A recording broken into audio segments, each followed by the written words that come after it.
इस ज़ईफ मस्जिद को ठीक करने में हमें 2 दिन लगे। काफी सालों से इस मस्जिद की हालत बहुत खराब थी। हमने इसको ठीक करने का इरादा किया, जरूरी सामान घर से उठाया और रिक्शा में रख दिया। आज हमें सीढ़ियों की भी जरूरत पड़ सकती थी, इसलिए सीढ़ियां भी साथ में ले ली। तो इस वक्त दोपहर के 12:06 हो गए थे और चल दिए शहर की तरफ। शहर से हमने मस्जिद के लिए कुछ सामान लेना था, तो इसके लिए हम पहुंच गए आयरन स्टोर पर। इसके बाद चौधरी साहब को मस्जिद की तस्वीर दिखाई कि इस पर कितना रंग और रोगन लगेगा। हमें सीमेंट की भी जरूरत थी, वो हमारे पास पहले से अवेलेबल था। यहाँ से हमने मुख्तलिफ कलर और एक व्हाइट सीमेंट की बोरी पकड़ ली। बिल देकर चौधरी साहब को खुदा हाफिज कहा और चल दिए अपने मस्जिद की तरफ। मस्जिद देहात में होने की वजह से हमने एक रोड पर जाना पड़ा। मस्जिद पर पहुंचते ही हम बारी बारी सारा सामान उतारा और इनको मस्जिद में रखते गए। इस ज़ईफ मस्जिद की हालत आप मुलाजा कर सकते हैं कि कितनी खराब है और इसकी दीवारें भी बारिशों की वजह से छिल चुकी हैं। दरवाजे की चौकाटों को मजबूत करने वाला सीमेंट भी टूट चुका था और इस मस्जिद की 4 दीवारें तो काफी मुतासर नजर आ रही थी। मस्जिद के अंदरूनी हालत भी लापरवाही की वजह से बहुत खराब हो चुकी थी। लाइट न होने की वजह से इस मस्जिद के ताख्चे में दिए जलाए जा रहे थे। इतने दिए जलाए गए कि इसकी दीवारें भी इन दियों की वजह से काली हो चुकी थी। हर तरफ रंग और रोगन भी गिर चुका था। हमने बिस्मिल्लाह पढ़कर इस पर काम स्टार्ट कर दिया। इतने में जोहर की नमाज के लिए एक चाचा आया, तो इसने हमारे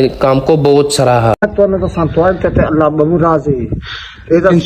अल्लाह पाक दे सी बिल्कुल बिल्कुल इंशाल्लाह अल्लाह दे घर दे तुसा ख्याल करे सो अल्लाह तुहाडा ख्याल करे सी। बेशक बेशक। गिरते हुए रंग को मजीद गिराया गया और अच्छी तरह से मस्जिद की अंदरूनी सफाई कर दी। गुंबद की अंदरूनी साइड पर हाथ ना पहुंचने की वजह से लकड़ के साथ झाड़ू बांधकर इसकी सफाई की। इतने में चाचा जी ने हमारे लिए एक बोतल ले आए। हमने कहा इसकी कोई जरूरत नहीं थी, लेकिन उन्होंने कहा कि मुझे अल्लाह दिल में बार बार कह रहा था कि इनको बोतल पिला। अल्लाह पाक इस बुजुर्ग की नेकी दुनिया और आखिरत में अच्छा सिला अता फरमाए। बोतल पीने के बाद हमने चाचा जी का शुक्रिया अदा किया और फिर से काम में जुड़ गए। बाहर की दीवारों के एक साइड पर बने कुछ खड्डों को बंद करने के लिए हमने सफेद सीमेंट का पेस्ट बनाया और इस पर लगा लिया। काफी खड्डे इससे बंद भी हो गए और दूसरी साइड पर खड्डे काफी और साथ साथ होने की वजह से हमने सीमेंट का मसाला बनाया। रेत और सीमेंट को अच्छी तरह से मिक्स किया। मुतासरा हिस्से पर पानी लगाया ताकि सीमेंट की पकड़ अच्छी हो। इसके बाद मसाले का आगाज किया, अच्छी तरह से सतह हमवार किया। दरवाजे के साथ मुरम्मत का काफी काम था, उनको भी जल्दी जल्दी मुकम्मल करने की कोशिश की। असर की नमाज के लिए चाचा जी आए तो साथ में हमारे लिए घर से जबरदस्त कड़क दूध पत्ती चाय भी लेके आए। थकावट की वजह से चाय नहायत ही दिल को भा रही थी। मस्जिद को सिंगल कोट के लिए हमने कलर तैयार करना शुरू किया, अच्छी तरह से मिक्स किया और दीवारों पर लगाना शुरू किया। मस्जिद के अंदरूनी साइड पर काफी हद तक सिंगल कोट करने के बाद हमने मस्जिद की बाहर साइड और गुंबद को सिंगल कोट किया। सिंगल कोट का मतलब कि इस पर एक और कोट भी होगा। शाम का टाइम भी करीब होने को था। हमारा टीम मेंबर रिक्शा लेके आया, तो आज के दिन हमने ये कुछ काम सर अंजाम दिया और इंशाल्लाह पार्ट 2 भी बहुत जल्द अपलोड किया जाएगा। और हमारे YouTube चैनल को लाजमी सब्सक्राइब करें।